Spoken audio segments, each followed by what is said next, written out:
vous. Merci à vous, merci pour cet accueil extrêmement chaleureux. Merci et très très belle année à chacune, chacun d'entre vous. Pour vous personnellement, pour vos proches. Merci vraiment. Merci Olivia, chère Olivia Fortin, adjointe de Benoît Payan, maire de Marseille. Merci pour ta présence, pour tes mots. Merci à Renaud Père, vice-président de la métropole du Grand Lyon. Mesdames, Messieurs les élus, Mesdames, Messieurs, chers amis, merci à vous d'être aussi chaleureux, aussi enthousiastes aussi, ça nous est nécessaire. J'honore le rendez-vous que je vous ai fixé pour la mi-janvier.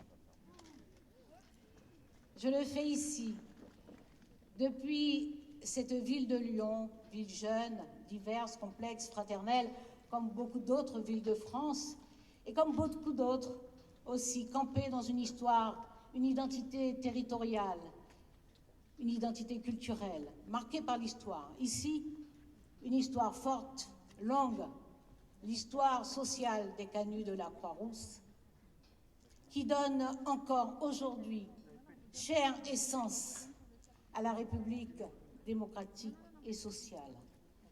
Ville de science et d'énergie, c'est un territoire qui, à sa façon singulière, illustre les communs et les possibles. Nous sommes ici parce que le pays s'interroge. Sur l'ensemble du territoire, dans l'Hexagone, les Outre-mer,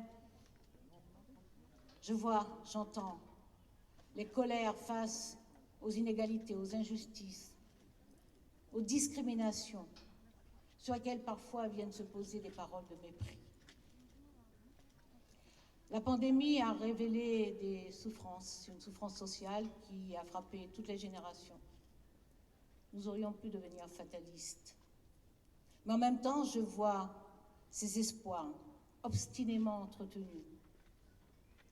Je vois ces finesses de survie, parfois cette économie de la débrouille, ces solidarités spontanées qui permettent encore de tenir.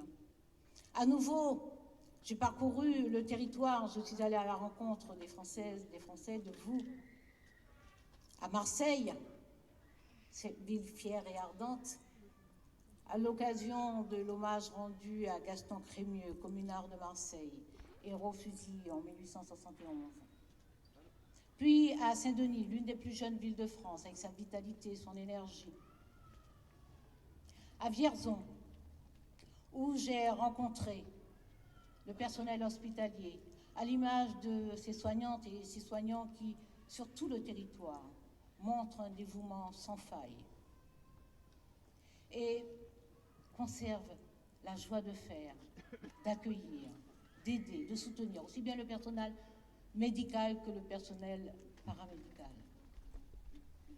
Ensuite, je suis allée dans l'Ariège, au pied des Pyrénées, dans une ferme biologique, chez des pionniers de la transformation de l'agriculture, qui se battent et qui subissent les conséquences d'un manque d'anticipation politique. À l'heure où je vous parle, le glyphosate, vous le savez, est encore autorisé dans notre pays et en Europe. Puis, je suis allée à Carrières-sous-Poissy, rencontrer des enseignants, des personnels qui s'occupent des activités périscolaires et qui font des miracles au quotidien, dans un grand désordre d'ordres et de contre-ordres. Je suis allée à Bondy soutenir une liste d'union de la gauche. C'est là d'ailleurs que j'ai déclaré que je reconnais les règles de la primaire populaire et que j'en reconnaîtrai le résultat.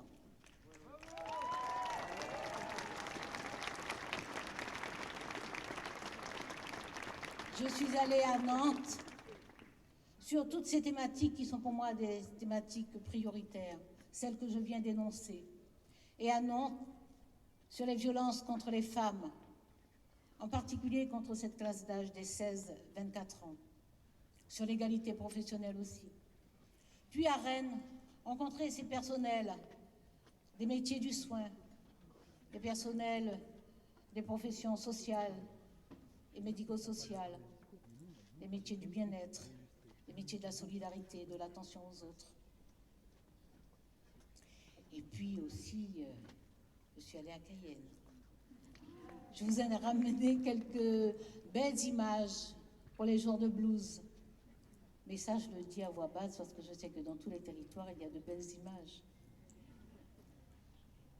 Et là, partout, à chaque fois, les Françaises et les Français m'ont dit leur exaspération, leur désolation et de temps en temps, leur désespoir.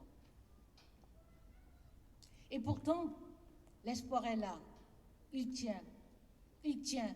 Et c'est pour cela que je prends de ma part, toute ma part, contre la démoralisation, contre les discours de haine et les propos belliqueux, pour que nous puissions affronter ensemble les anciens périls, c'est-à-dire les risques de dislocation sociale, et aussi les nouveaux défis, la nécessaire et urgente transition écologique.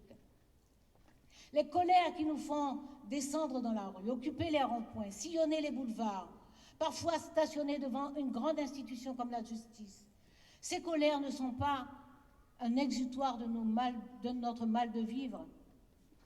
Ces colères sont au contraire une exigence de justice, le refus de la condescendance et une appétence pour la démocratie.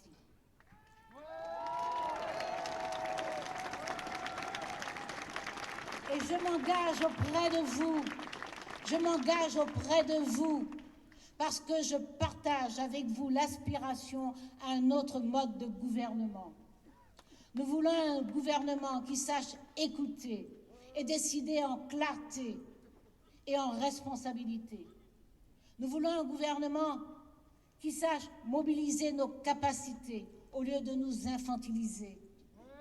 Nous voulons un gouvernement qui sache dialoguer au lieu de moraliser et de caporaliser.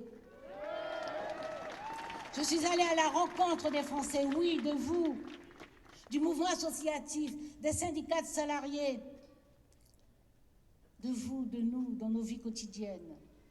Le jugement est sévère contre la verticalité du pouvoir et contre l'absence de dialogue social.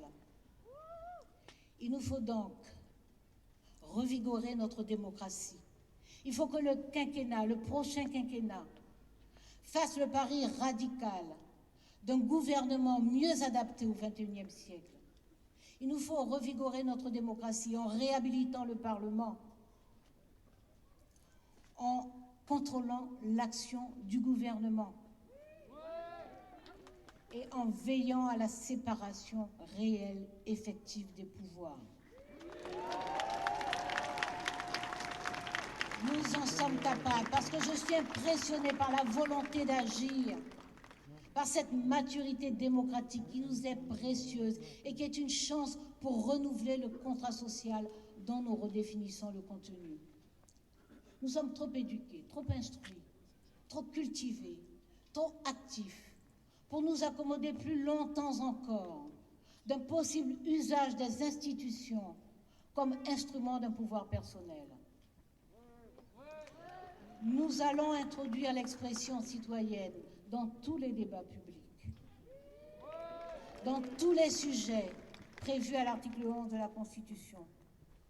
Nous allons faire en sorte que les conventions citoyennes, dont le statut devra être stabilisé, participent avec le référendum d'initiative citoyenne à faire monter dans les institutions les sujets de préoccupation populaire dont les institutions ne se seraient pas saisies.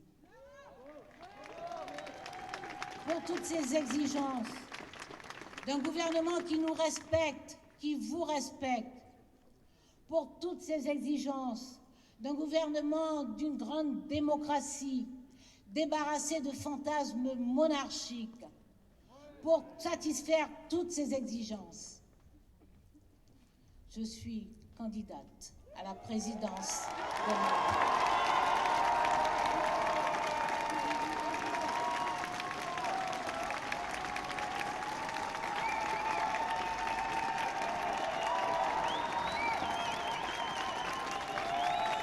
Merci pour votre confiance. Merci pour votre confiance. Nous ferons ensemble, d'abord pour renforcer la puissance publique, pour rendre l'État plus attentif, plus attentionné, plus juste, plus efficace. Je sais les besoins d'un État fort. Je sais la nécessité de répondre aux missions régaliennes. Je sais qu'elles peuvent être lourdes. Oui, j'étais garde des Sceaux, ministre régalienne, lorsque nous avons dû affronter les attentats les plus meurtriers de notre histoire. Ces attentats revendiqués au nom d'un islamisme radical. Oui, je sais ce que c'est que de se retrouver dans un conseil de défense, de prendre des décisions lourdes, difficiles, d'être préoccupé, obsédé par la sécurité des Françaises et des Français, mais aussi par l'attention nécessaire pour entretenir, maintenir notre cohésion. Être attentif à préserver les citoyennes et les citoyens qui se trouveraient plus exposés. Aujourd'hui encore, nous sommes dans le deuil. Certaines et certains ont encore des difficultés à faire ce deuil.